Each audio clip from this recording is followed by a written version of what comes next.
I was going to introduce you as tech support for the White House, but is that all you do? I'm wearing my official uniform. Tech support. You were probably the busiest man on earth prior to January 20th. I don't know what you call yourself now. The first is we're going to talk about DOGE, then we're going to move to AI, and then finally we're going to conclude with boring cities. Typically, people always start by saying, he overpromises and he won't deliver. Then they finally see the trend and the trajectory, and they turn out to be supporters. Do you think we'll see that in the government efficiency space? Well, yes. First of all, I think we've got quite a lot of support from the American public, and I think from maybe around the world. When the public is polled on sort of improving government efficiency, in fact, it is, I believe, the highest polling single issue, meaning that it is something that appeals to voters of all types. And I think improving government efficiency is like almost 70% support, so quite a lot, basically, more than any other issue. So I think the people are very supportive. Obviously, there's certain elements of the bureaucracy that are not supportive because we are moving them from the government sector to the private sector. So at a high level, this is kind of like we're moving people from low to sometimes negative productivity roles in the government sector to higher productivity roles in the private sector. And the net effect of that will be an increase in the output of useful goods and services, which increases the standard of living and well-being of the average American. And you usually have one key target that you aim to achieve in every single endeavor that you have. So SpaceX is make humanity a multiplanetary species. With Tesla, it's usher in an era of sustainable travel. What is the one main goal for government efficiency that you have for yourself? Is it saving money? Is it doing something else? What is the one main task that you have for yourself? Yeah, so there's a few ways to describe it, but the actions end up being the same, which is like reducing the size of government and making the government much more accountable to the people, I think is going to lead to a better outcome for the people. What I've said is that we really have here rule of the bureaucracy as opposed to rule of the people, democracy. So we want to restore rule of the people. And so what that means is reducing the size of the federal government, basically reducing regulation. There's a tremendous amount of overregulation that's happened over time. This is an inevitable consequence of a long period of prosperity, is that you're going to get more and more rules and regulations, more laws accumulate over time. And the normal forcing function for getting rid of rules and regulations is war. So it needs to be some kind of existential war where you have to do a reset in order to avoid being defeated in a war. This is literally throughout history has been the main forcing function for clearing out an accumulation of laws and regulation. In the absence of that, every year you get more laws and regulations until eventually everything is illegal and nothing is permitted. And that's sort of the situation we have these days. So the aspiration here is a reduction in regulation and reduction in government spending such that the economy is able to grow faster. Maybe the economy can grow at 4 or 5% potentially in terms of real useful goods and services output. And then government spending can be reduced by about 3 or 4% of the economy, maybe $1 trillion or more. And the net effect of that would be no inflation from 2025 to 2026. So that would be quite remarkable. And also if the US government is buying less debt, which I think will be the case, if the deficit drops from 2 trillion to 1 trillion, then there'll be 1 trillion less debt that the government needs to buy, which will cause interest rates to drop significantly. And that means people's mortgage payments, car payments, credit card payments, student loans, whatever debt they have, their debt payments will be less. So I think this is something that will benefit the average American. I think some of the things we're doing also will be hopefully helpful to other countries, because with the new administration, there's less interest in interfering with the affairs of other countries. I think a lot of the times the United States has been kind of pushy in international affairs, which may resonate with a number of members of the audience. And I think we should, in general, leave other countries to their own business. And basically, America should mind its own business rather than push for regime change all over the place. So I think this is probably a good thing for other countries too. So instead of waiting for a war to happen, you went to war against the bureaucracy in the government. Yes, we're essentially just with support and direction of President Trump. We are reducing the size of the bureaucracy, getting rid of excess regulatory regulations. And there's also so many agencies and regulatory authorities that they actually step on each other's feet. It's kind of like having a sports game where there are too many referees on the field, like more referees than players at times. Now, that would be a silly game if the players can't pass the ball without hitting a referee. But it's kind of getting to that point in the US. So there's roughly 450 federal agencies of one kind or another. That's more agencies. That's almost an average of 2 agencies per year since the formation of the United States. So, I mean, how many agencies do you really need to run a country? Not 450, that's for sure. And how do you guarantee that all the incredible achievements that you aim to have in terms of savings, in terms of impacting the lives of the American people are not going to be reversed in 4 years? Typically, the cycle gets reversed every 4 years. Do you think it's going to be so impactful that it won't be reversed? Is there any ways that you can ensure that the progress is going to be continuous? Well, I think we do need to delete entire agencies as opposed to leave part of them behind. Because if you leave part of them behind, it's easy. It's kind of like leaving a weed. If you don't remove the roots of the weed, then it's easy for the weed to grow back. But if you remove the roots of the weed, it doesn't stop weeds from ever growing back, but it makes it harder.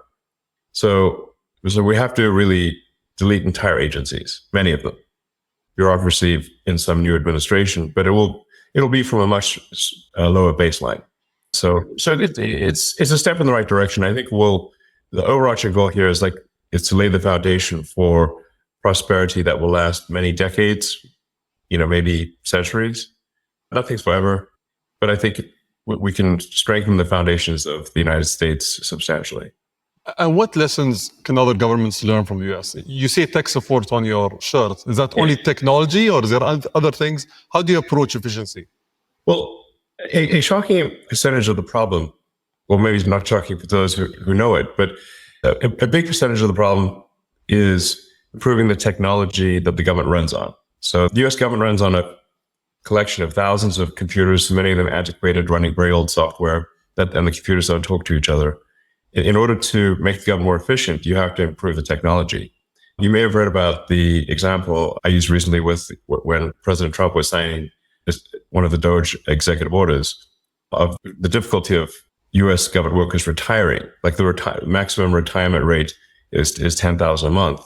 And the reason for that is because the retirement is entirely paperwork right now. It's manually calculated paperwork that's put in an envelope and then taken down a mine shaft and stored in a mine.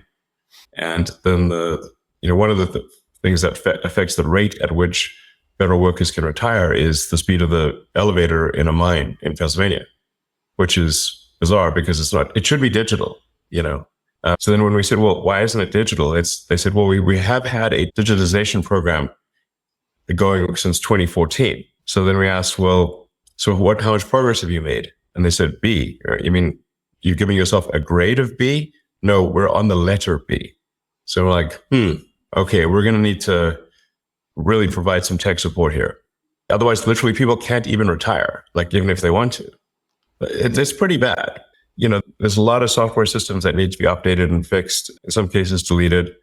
A lot of things that should be automated. I mean, in terms of the number of, say, U.S. citizens that are operating the mine, it's about 1,000 people are working on this mine. They should be working on producing goods and services that are of much higher value to the public, So, I mean, really, even if somebody just grew tomatoes in their garden and sold them at the farmer's market, that would be more useful than carrying manila envelopes down a mine shaft, safe to say. A lot of the stuff is like that. It's not like any one thing is particularly difficult, but there are 10,000 things that need to be improved. So it's efficiency through innovation rather than efficiency through austerity and cost cutting specifically, right? So you're trying to do both at the same time, maybe focus more on tech support than cutting costs? Well, by improving the technology, the costs do reduce. So, it's very expensive to have 1,000 people operate a mine with doing paper retirement, whereas that really should just be digitized and be a computer that's with the information stored in the cloud. And it's very straightforward and low cost. So automation, will help there a lot. And then, but like a lot of things just really shouldn't exist. There are kind of vestigial. A lot of attention has been on the sort of USAID, for example. When we looked at a lot of those programs, we're like, we should look, why does this actually exist? Is there really a need for it? There's like National Endowment for Democracy, but I'm like, okay, well, how much democracy have they achieved lately? I don't know, not much. So, the picture they have on their website is a picture of Reagan and Gorbachev. That's been a while. That was like the 80s. So I'm obviously not opposed to democracy, or there's all these things that get funded, but we're like, why does this need taxpayer money? It doesn't seem like it does. There's a lot of sort of pushing DEI worldwide. This obviously the Trump administration doesn't agree with, and we want to terminate that stuff, which we are, and make sure the schools focus on improving basic education of kids. As President Trump said, I think yesterday, maybe today, the United States is currently ranked 40th out of 40 in the OECD for education, which is pretty bad. But in terms of spending, the United States is spending a tremendous amount per student, but achieving very weak results. So, that's just a case where, okay, we need to spend less money and get better results. It's like a big company, like a big corporation, American Incorporated. And, just like with Twitter, there was a lot of stuff that was being done that was unnecessary. In the case of Twitter, we reduced the staff by 80%, but at the same time improved the functionality and capabilities of the site dramatically and accomplished more in a year than they previously accomplished in 5 years. So it's like a corporate turnaround, but at a much larger scale. And we're giving generous exit packages. If people retire, they get paid all the way through September. They can go on vacation, get a second job, do whatever they want. We can't actually pay them any more than through September because the congressional appropriation is only through the end of the government financial year, which ends in September. So I think there'll be like some disruption, but at the end of the day, we'll have people move from, like I said, from low to negative productivity roles in the government sector to higher productivity roles in the private sector. Can we pivot to artificial intelligence? And I'm sure you've been seeing what DeepSeek has done and all the claimed achievements that they've had. I know that we've been speaking for a while about Grok 3 and that Grok 3 is going to be a true disruptor in the AI space. When are we going to see that? And what capabilities can we expect from Grok 3? Well, Grok 3 has very, very powerful reasoning capabilities. In the tests that we've done thus far, Grok 3 is outperforming anything that's been released that we're aware of. In fact, at times I think Grok 3 is kind of scary smart. You're like, wow, this thing's smart. It's kind of scary. Grok 3 is scary. It's like, wow, this thing's, it comes up with solutions that you didn't even think were, you wouldn't even anticipate, not obvious solutions. So Grok 3 was trained with the most amount of compute, and I think very efficiently trained. Grok 3 was trained on a lot of synthetic data, and then it goes back and forth through the data and tries to achieve logical consistency. If it's got data that is wrong, it'll actually reflect upon that and remove the data that is wrong. It does not concord with reality. So its base reasoning is very good. In fact, even without fine tuning, Grok 3, the base model. So we're really in the final stages of polishing Grok 3. Probably it gets released in about a week or two. I don't want to be hasty in the release because a lot of the final polish is necessary for a great user experience. In some ways, you can think of it like a house. That last 5% where you finish the drywall and do the painting and the trimming, even though it's not much work, it transforms the house. Yeah. So it's just want to make sure that last 5% is done really well. And it's a week, maybe 2 weeks. I think it'll be very good. And I think we think it'll be better than anything else. And then maybe this might be the last time that any AI is better than Grok. Looking forward to it. Everyone's excited about it. So I just want to touch upon a topic that was quoted in the media. You offered, I think they said the group that was led by you offered $97 billion for acquiring OpenAI. I personally take a little round numbers. So I was personally involved in the meeting that you and Sam hosted in 2017. And if you remember, and at that point of time, you were the single largest shareholder. I think you contributed $50 million to the company. So it must hurt. don't have any shares, actually. I have no shares in OpenAI. But at that time, it was a non-profit, right? And it must hurt that you need to pay $97 billion for something that you paid $50 million for in the past. Yeah. But I have a specific question here. Can you actually build a company like OpenAI and take it to the scale that you want to take as a non-profit? Is it possible that you build a company that requires billions of dollars in compute capabilities to build these models while being a non-profit? Or was it wishful thinking in the beginning and then, you guys parted ways because it couldn't work? What they're trying to do now is completely delete the non-profit. That seems to really going too far. I provided all of the funding for OpenAI at the beginning, for the first almost $50 million for nothing, or as a nonprofit. And it was meant to be open source. I think this is analogous to, like, if you fund a nonprofit to preserve the Amazon rainforest, but instead they turn it into a lumber company and chop down the trees and sell them for wood. You'd be like, wait a second, that's the exact opposite of what I donated the money for. So OpenAI is meant to be open source, nonprofit, and now it is closed. They changed the name to closed for maximum profit AI. Closed for voracious profit. I mean, they're like, whoa, are they after money next level? So why does this change need to occur? I know that you've been at the forefront of many technologies. Where do you think the biggest economic returns of these models are going to come from? Because currently we're spending billions, and I think you mentioned this before, it's like the gambler syndrome. We're going and spending billions and hoping to pull out a profit at the end of the day. Where do you think the biggest impact in terms of returns are going to be? Well, I think once you have humanoid robots and deep intelligence, you can basically have quasi-infinite products and services available. So with Tesla building the most advanced humanoid robot, then those humanoid robots can be directed by deep intelligence at the data center level. Say you can produce any product, provide any service. There's really no limit to the economy at that point. You can make anything. At that point, will money even be meaningful? I don't know. It might not be. The economic output is productivity per capita times how many people do you have. If in the form of humanoid robots, you have no meaningful limit on the number of robots and the robots can basically do anything, then you'll have a sort of a universal high income situation.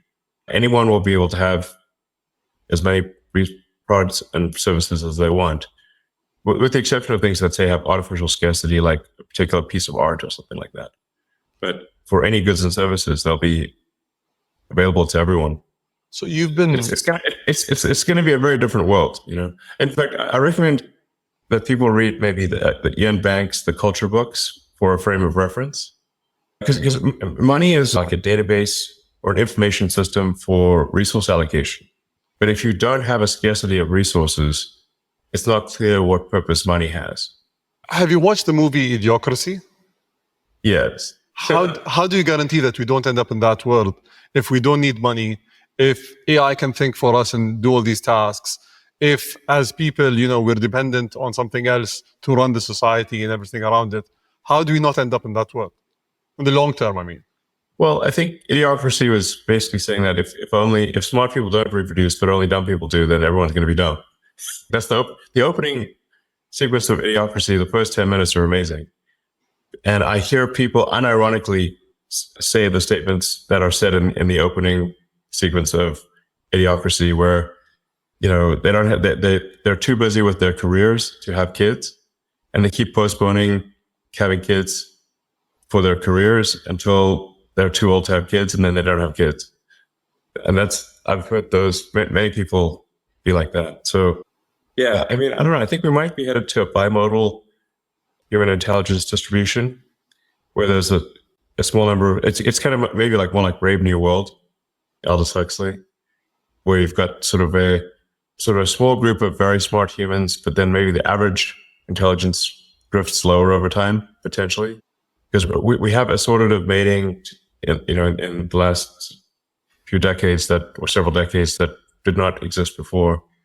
So, but human intelligence, I think, will be dwarfed by machine intelligence. I'm not sure how to feel about that, except that it appears to be inevitable that at some point human intelligence will be a very small fraction of total intelligence. Digital intelligence will be more than 99% of all intelligence in the future.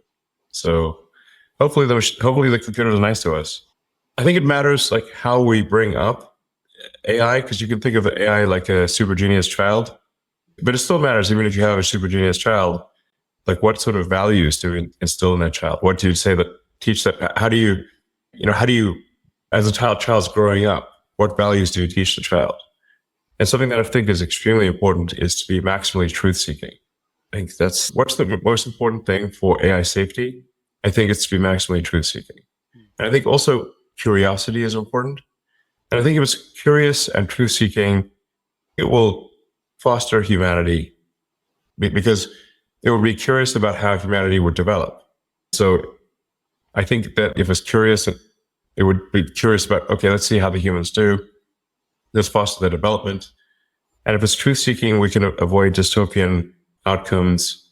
Like, an example being like, say, when Google Gemini was programmed to make every output be diverse, even if it didn't match reality, so like it was asked to produce an image of the founding fathers of the United States and instead produced an image of a group of diverse women, which is factually untrue, But the problem is like if hypothetically an AI is designed for DEI, diversity at all costs, it could decide that there are too many men in power and execute them.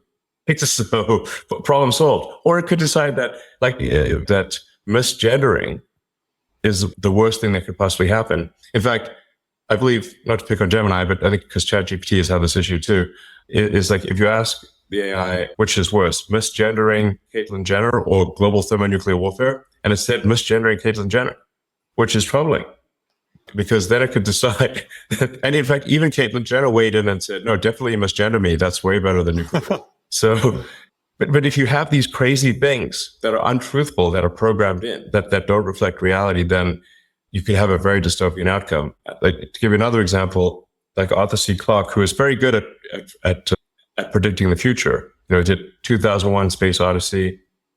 Many of the things he predicted, in fact, I think almost all the things he predicted came true. And one of the things he was trying to say in 2001: Space Odyssey was that you should not teach AIs to lie. So the reason that, if anyone's watched that movie, the reason it wouldn't open the pod bay doors to let the astronaut back in was because the AI had been told to take the astronauts to the monolith, this alien artifact, but also that they could not know about the monolith. So it came to the conclusion that it must take them there dead. And so that's why it wouldn't open the pod bay doors. The lesson there is very important for AIs to be truth maximizing. Let's hope it doesn't come to that. Yes. Let's move to a boring subject, which is the Boring Company and the boring tunnels. Quickly, I think the world has been inspired by what you guys were able to create in LA, and I think there's a lot of promise to that technology. But there are questions about whether it's safe in the case of an earthquake, whether it's cost effective, whether countries should actually adopt this technology. Can you? So one of the safest places you can be in an earthquake is an underground tunnel, because the earthquakes are largely a surface. Apart from where they shear, they're mostly a surface phenomenon. So they're like the waves on the surface. So like being in a tunnel is like being in a submarine. Even if there's a storm above you, the waters are calm as a submarine. And in fact, when there have been massive earthquakes, like there was a few decades ago, a massive earthquake in Mexico City, the safest place to go was the subway. If there is global thermonuclear warfare, you really want some tunnels. Underground's a good place to be, if in a worst case scenario for global thermonuclear warfare. On a more everyday note, what's really useful about the tunnels is alleviating traffic in congested areas. So obviously, if you've got very tall buildings, but you have that are 3D, so they're going 3D up, but you have a road surface which is 2D, you're just naturally going to have a problem when people try to go from the 3D object, which is the building, to the 2D object, which is the road surface. There's obviously just not going to be enough room on the roads, and that's exactly why you have traffic. So the solution for that is then to make roads 3D as well. Now you can either make transport 3D, so you can either do that with flying cars, or you could do, or really helicopters, or you could do that with tunnels. Now the challenge with doing it with going above ground or with any kind of flying object is that they tend to be very noisy and they generate a lot of wind force. And you've got things flying over your head all the time, which can be disconcerting. If one of these things drops a hubcap on your head one day, it'd be, these things are like things that flying things tend to crash once in a while, and people don't like things crashing on them. And then if you have bad weather, like let's say there's a blizzard or a sandstorm or something, well, now nobody can fly. So then transport shuts down. On the other hand, none of these problems exist with underground travel. So tunnels are immune to weather. They don't care what the weather is. It could be the worst weather. It doesn't matter. Nothing's going to fall on you because you're underground. There's no wind force and it's very quiet. I think going 3D underground is much better than 3D above ground for solving traffic in cities. We have a demonstrated case of this in Las Vegas. People can try out the Boring Company tunnels in Las Vegas. We're busy connecting the whole city with all of the big hotels and the convention center and the airport and everything. So I don't think they need to fly all the way there. In 2017, you came here and the UAE was the first place in the Middle East where Tesla was launched. And I think it's done exceptionally well. And on that note, I think we have an announcement today that we both want to share, which is today we're going to announce the joint project of Dubai Loop, which is a loop project that is going to cover Dubai's most densely populated areas for people to go from point to point in a seamless manner. So thank you for your partnership. And well, thank you. We hope it changes people's lives. That'll be cool. I think it'll be very exciting. Oh, I think once people try it out, they'll be like, wow, this is really cool. And it's going to seem so obvious in retrospect, but until you actually do it, you don't know. So it's going to be great. It's going to be like a wormhole, like, you just wormhole from one part of the city, boom, and you're out in another part of the city. And it's great. So looking forward to this partnership. We're going to join the first trip and the first pod when the project is completed. Thank you, Elon. All right. Thank you very much.